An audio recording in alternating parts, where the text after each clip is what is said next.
இன்னைக்கு திருவள்ளூர் மாவட்டத்தில் நடைபெறுகின்ற இந்த பிரம்மாண்டமான நலத்திட்ட நிகழ்ச்சியில் கலந்து கொண்டு உங்களை எல்லாம் சந்திப்பதில் உள்ளபடியே நான் மிகுந்த மகிழ்ச்சி அடைகின்றேன், பெருமை அடைகின்றேன். வேறு பல்வேறு மாவட்டங்களுக்கு செல்கின்றேன்.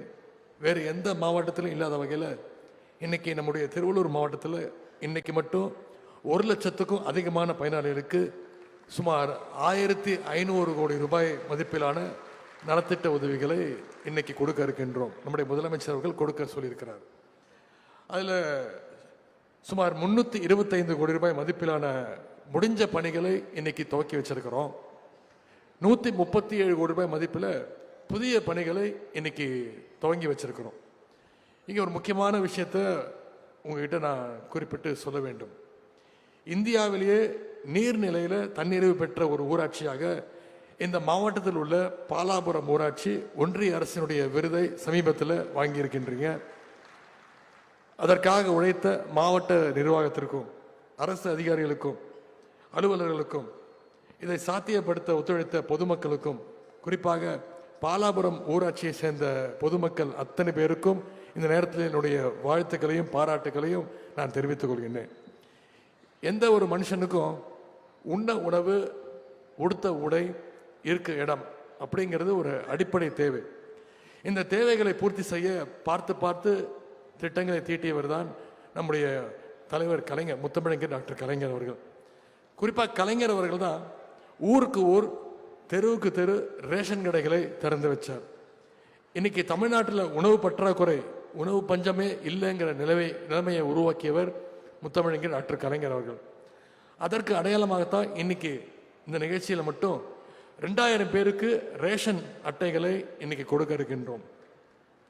10 வருஷத்துக்கு முன்னாடி எல்லாம் ரேஷன் கார்டு வாங்க மக்கள் அவதிப்படணும், நடையா நடப்பாங்க. ஆனால் இப்போ நம்முடைய திராவிட மாடல் ஆட்சியில் உங்களுடன் முதலமைச்சர் அப்படின்ற அந்த முகாமை நம்முடைய முதலமைச்சர் அவர்கள் நடத்த உத்தரவிட்டிருந்தார். அந்த முகாமில் அரசே மக்களை தேடி வந்து ரேஷன் கார்டு, பட்டா, அரசு சர்டிஃபிகேட்ஸ், சான்றிதழ்கள்னு பல சேவைகளை அரசே உங்களை தேடி வந்து செஞ்சு கொடுத்துருக்கு. இதோட தொடர்ச்சியாகத்தான் இன்னைக்கு இந்த நிகழ்ச்சியில் மட்டும் சுமார் 37,000 பேருக்கு வீட்டு மனை பட்டாக்களை கொடுக்க இருக்கின்றோம். இது மிகப்பெரிய ஒரு சாதனை, மகிழ்ச்சியான தருணம். சமீபத்தில் கூட இந்த மாவட்டத்தில் நடந்த ஒரு நிகழ்ச்சியில் நம்முடைய மாண்பு முதலமைச்சர் அவர்கள் கலந்து கொண்டு சுமார் 65,000 பேருக்கு வீட்டு மனை பட்டாக்களை வழங்கினார். இப்படி இந்த 4.5 வருஷத்தில் மட்டும் தமிழ்நாடு முழுக்க சுமார் 20 லட்சம் பேருக்கு வீட்டு மனை பட்டாக்களை நம்முடைய அரசு வழங்கியிருக்கு. இது மிகப்பெரிய ஒரு சாதனை. பட்டாங்கிறது இந்த அரசு உங்களுக்கு தருகின்ற ஒரு சலுகை கிடையாது, அது உங்களுடைய உரிமை. பட்டா பெற்ற அனைவருக்கும் என்னுடைய வாழ்த்துக்கள். இன்னைக்கு உங்களுடைய சொந்த இடத்துல, சொந்த வீட்டில் நீங்க மகிழ்ச்சியா நிம்மதியா தூங்கலாம். இன்னொரு பிரச்சனை என்னன்னா, பட்டா இடம் இருக்கும் ஆனா ஒழுங்கான வீடு இருக்காது. சொந்த வீடுங்கிறது ஏழை மக்கள், நடுத்தர குடும்பத்து மக்களுக்கு மிகப்பெரிய ஒரு கனவாக, ஒரு ஏக்கமாகவே இருக்கும். இப்படி வீடற்ற மக்களுக்கு வீடு கொடுக்கணுங்கிறது தான் கலைஞர் அவர்கள் கொண்டு வந்த திட்டம். குடிசை வீடுகளை கான்கிரீட் வீடுகளை மாற்றுகின்ற அந்த திட்டம். அப்படிப்பட்ட நம்முடைய கலைஞருடைய பெயர்லேயே நம்முடைய முதலமைச்சர் அவர்கள் கலைஞர் கனவு இல்ல திட்டத்தை துவங்கி வச்சார், செயல்படுத்திட்டு இருக்காரு. இந்த திட்டத்தின் மூலம் வீடு கட்டுவதற்கான ஆணைகளை இன்னைக்கு சுமார் 4,000 பயனாளிகளுக்கு கொடுக்க இருக்கின்றோம். கலைஞர் கனவு இல்லம் தொடர்பாக ஒரு சின்ன விஷயத்தை இங்கே நான் உங்களுக்கெல்லாம் நினைவுபடுத்த விரும்புகின்றேன். சமீபத்தில் கல்வியில் சிறந்த தமிழ்நாடு அப்படிங்கிற நிகழ்ச்சி சென்னையில் நடத்தப்பட்டது. அதில் பல பேர் தொலைக்காட்சியில் பார்த்துருப்பீங்க, யூடியூப் சேனலெல்லாம் நிச்சயம் வந்திருக்கக்கூடிய தாய்மார்கள் நீங்கள் பார்த்துருப்பீங்க. அந்த நிகழ்ச்சியில் தென்காசி மாவட்டத்தை சேர்ந்த பிரேமாங்கிற ஒரு மாணவி பேசினாங்க. மழை பெஞ்சா ஒழுகிற பழைய வீட்டில் இருக்கிறதா அந்த மாணவி தன்னுடைய குறையை முதலமைச்சர் கிட்ட தெரிவிச்சாங்க. அவங்க பேசின, அந்த மாணவி பிரேமாங்கிற மாணவி பேசின அடுத்த 24 மணி நேரத்தில் அந்த மாணவியோட குடும்பத்திற்கு கலைஞர் கனவு இல்லம் திட்டத்தில் வீடு ஒதுக்கி நம்முடைய முதலமைச்சர் அவர்கள் அந்த மேடையிலேயே உத்தரவிட்டாங்க. பேப்பர்ல உத்தரவு போட்டதோடு நிக்கல, அவங்க ஊருக்கே போய் வீடு கட்டுகின்ற அந்த பணியை ஆய்வு செஞ்சு அந்த மாணவிக்கு அந்த வீடை கொடுத்து வாழ்த்தினார் நம்முடைய முதலமைச்சர் அவர்கள். போன மாசம் வீடு இல்லைன்னு சொன்ன ஒரு மாணவி இந்த மாசம் தன்னுடைய கண் முன்னாடி தன்னுடைய வீடு கட்டப்படுவதை பார்த்து அந்த மாணவி இன்னைக்கு மகிழ்ச்சியில் இருக்கிறாங்க. அந்த மாணவியோட குடும்பமும் மகிழ்ச்சியில் இருக்காங்க. அதே மாதிரி இன்னொரு சம்பவமும் இந்த திருவள்ளூர் மாவட்டத்தில் நடந்தது. ஆவடியை சேர்ந்த குழந்தை, அந்த குழந்தையோட பெயர் டான்யா. முகச்சிதைவு நோயால் அவதிப்பட்ட அவங்களுக்கு நம்முடைய முதலமைச்சர் அவர்கள் உரிய சிகிச்சை வழங்கணும்னு உடனடியாக உத்தரவு போட்டாங்க. அதற்கான ஏற்பாடுகளை செஞ்சாங்க. சிகிச்சை முடிந்து வீடு திரும்பியதும் நம்முடைய முதலமைச்சர் அவர்களே ஆவடி சிறிவாரி நகரில் இருக்கக்கூடிய டானியாவோட வீட்டுக்கே போய் அந்த குழந்தையை பார்த்து வாழ்த்துனாங்க. அப்போ அந்த குழந்தை சொன்ன வார்த்தை, I love you Stalin uncle அப்படின்னு அந்த குழந்தை வாழ்த்துச்சு. இது தமிழ்நாட்டு மக்கள் அத்தனை பேரையும் நெகிழச் செய்தது. இப்படி டானியாக்கள் பிரேமாக்களுடைய முகத்தில் மகிழ்ச்சியை கொண்டு வருகின்ற ஆட்சி தான் திராவிட மாடல் ஆட்சி, முத்துவேல் கருணாநிதி ஸ்டாலினுடைய ஆட்சி என்பதை இங்கே நான் பெருமையோடு கூறிக்கொள்ள விரும்புகின்றேன். இன்னைக்கு இந்த விழாவில் நம்முடைய விளையாட்டுத்துறை சார்பாக திருவள்ளூர் மாவட்டத்துடைய பொன்னேரி, பூந்தமல்லி மற்றும் கும்படிப்பூண்டி தொகுதிகளில் தலா 3 கோடி ரூபாய் மதிப்பிலான மினி ஸ்டேடியம் அமைக்க அடிக்கல் நாட்டியிருக்கின்றோம். இந்த மினி ஸ்டேடியங்கள் விரைவில் கட்டி முடிக்கப்படும்.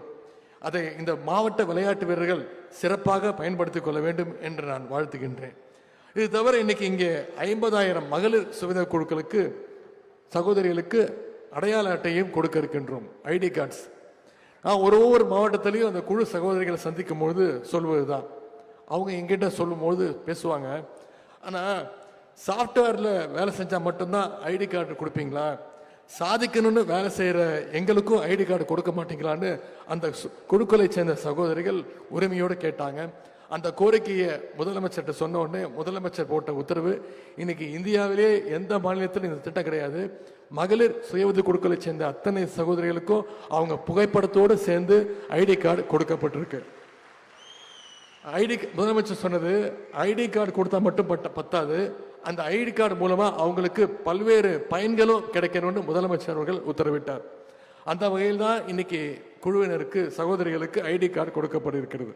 இதன் மூலமா குழு சகோதரிகள் உங்களுடைய தயாரிப்பு பொருட்கள், நீங்கள் செய்கின்ற அந்த பொருட்களை வேற ஊர்களுக்கு சென்று விற்கணும்னா 25 கிலோ வரைக்கும் அரசு பேருந்துகளில் 100 கிலோமீட்டர் தூரத்திற்கு எந்தவித கட்டணமும் இல்லாமல் உங்களுடைய நீங்கள் தயாரிக்கின்ற பொருட்களை நீங்கள் எடுத்து செல்லலாம். இதன் மூலம் உங்களுக்கு வருகின்ற வருமானம், உங்களுக்கு வருகின்ற லாபம் இன்னும் அதிகமாக இருக்கும். நம்முடைய ஆட்சி அமைந்த பிறகு குழு சகோதரிகளுக்கு 1 லட்சம் கோடி ரூபாய்க்கும் அதிகமான அளவில் வங்கி கடன் இணைப்புகளும் வழங்கப்பட்டிருக்கிறது. குழுவோடைய தயாரிப்பு பொருட்களுக்கு நல்ல மார்க்கெட்டிங் பண்ணுறோம், அதை பொதுமக்களும் விரும்பி வாங்கி செல்றாங்க. இன்னைக்கு 2 நாட்கள் முன்பு மதுரையில் குழு சகோதரிகளுக்கான சாரஸ் மேளா விற்பனை கண்காட்சியும் உணவு திருவிழாவையும் நான் சமீபத்தில் 4 நாட்களுக்கு முன்பு திறந்து வச்சேன். இப்படி குழுவில் இருக்க சகோதரிகளுக்கு மட்டுமல்ல, தமிழ்நாட்டுடைய ஒட்டுமொத்த மகளிருக்கும் ஏராளமான திட்டங்களை நம்முடைய அரசு செஞ்சிட்டு இருக்கு. உதாரணத்திற்கு விடியல் பயணம் திட்டம். 4.5 வருஷத்துக்கு முன்னாடி நம்முடைய ஆட்சி பொறுப்பு வந்த உடனே, நம்முடைய முதலமைச்சர் பொறுப்பு ஏற்ற உடனே அவர் போட்ட முதல் கையெழுத்து, இங்கே வந்திருக்கக்கூடிய மகளிர் உங்களுக்கான கையெழுத்து, அதுதான் விடியல் பயணம் திட்டம். இந்த திட்டத்தின் மூலம் ஒவ்வொரு மகளிரும் மாதம் 900 ரூபாயிலிருந்து 1000 ரூபா வரைக்கும் சேமிக்கிறாங்கன்னு புள்ளி விவர கணக்குகள் சொல்லுகின்றது. அது மட்டுமல்ல, குழந்தைங்களுக்கு பயன்பெறுகின்ற முதலமைச்சர் காலை உணவு திட்டம், குழந்தைங்க படிக்கணும், உயர்கல்வி படிக்கணுன்ற நோக்கத்தோடு கொண்டு வந்த திட்டம் புதுமை பெண் திட்டம். இது எல்லாத்திற்கும் முத்தாய்ப்பாக இன்னைக்கு கலைஞர் மகளிர் உரிமை தொகை திட்டம். ஒவ்வொரு மாசமும் 1,15,00,000 மகளிருக்கு மாசம் 1000 ரூபாய் நம்முடைய முதலமைச்சர் அவர்கள் உரிமை தொகையாக கொடுத்துட்டு இருக்கிறார். சில இடங்களில் சில குறைகள் இருந்தது, எங்க பேர் விட்டு போச்சு அப்படின்னு. சமீபத்தில் நடந்த முகாம்களில் அதிகமாக பெறப்பட்ட மனுக்கள் இந்த உரிமை தொகைக்காகத்தான். நான் சட்டசபையில் முதலமைச்சருடைய அறிவுறுத்தல் பேரில் அனௌன்ஸ் பண்ணேன், வருகின்ற டிசம்பர் 15ஆம் தேதி முதல் விடுபட்டு போன சில மகளிருக்கும் நிச்சயம் அந்த மகளிர் உரிமை தொகை திட்டம் விரிவுபடுத்தப்படும் அப்படிங்கிற வாக்குறுதியை கொடுத்திருக்கிற. நிச்சயம் வருகின்ற டிசம்பர் 15ஆம் தேதி அனைத்து மகளிருக்கும் அந்த மாதம் 1000 ரூபாய் உரிமை தொகை திட்டம் நிச்சயம் ஒன்று சேரும். இப்படி பெண்கள், திருநர்கள், மாற்றுத்திறனாளிகள், ஏழை எளிய ஒடுக்கப்பட்ட மக்கள்னு அனைத்து தரப்பு முன்னேற்றத்திற்காகவும் நம்முடைய திராவிட மாடல் அரசு இன்றைக்கு செயல்பட்டு கொண்டிருக்கிறது. இந்த அரசு எப்படி உங்களுக்கெல்லாம் ஆதரவாக இருக்கின்றதோ, உங்களுக்காக செயல்படுதோ, அதே மாதிரி இந்த அரசுக்கு நீங்கள் ஆதரவாக இருக்க வேண்டும் நான் கேட்டுக்கொள்கின்றேன். உங்களுக்காக இன்னும் அதிகமாக உழைக்கிறதுக்காக நம்முடைய முதலமைச்சர் அவர்களும் நம்முடைய அரசும் தயாராக இருக்கின்றது. ஆகவே இந்த திராவிட மாடல் அரசு தொடர நீங்க அத்தனை பேரும் நம்முடைய அரசுக்கு துணை நிற்க வேண்டும் என்று கேட்டுக்கொண்டு, நலத்திட்ட உதவிகளை பெற்ற அத்தனை பேருக்கும் மீண்டும் என்னுடைய வாழ்த்துக்கள். இந்த நிகழ்ச்சி மிக சிறப்பாக ஏற்பாடு செஞ்ச திருவள்ளூர் மாவட்ட நிர்வாகத்திற்கும் மீண்டும் என்னுடைய வாழ்த்துக்கள் தெரிவித்து வாய்ப்புக்கு நன்றி கூறி விடைபெறுகின்றேன். நன்றி, வணக்கம்.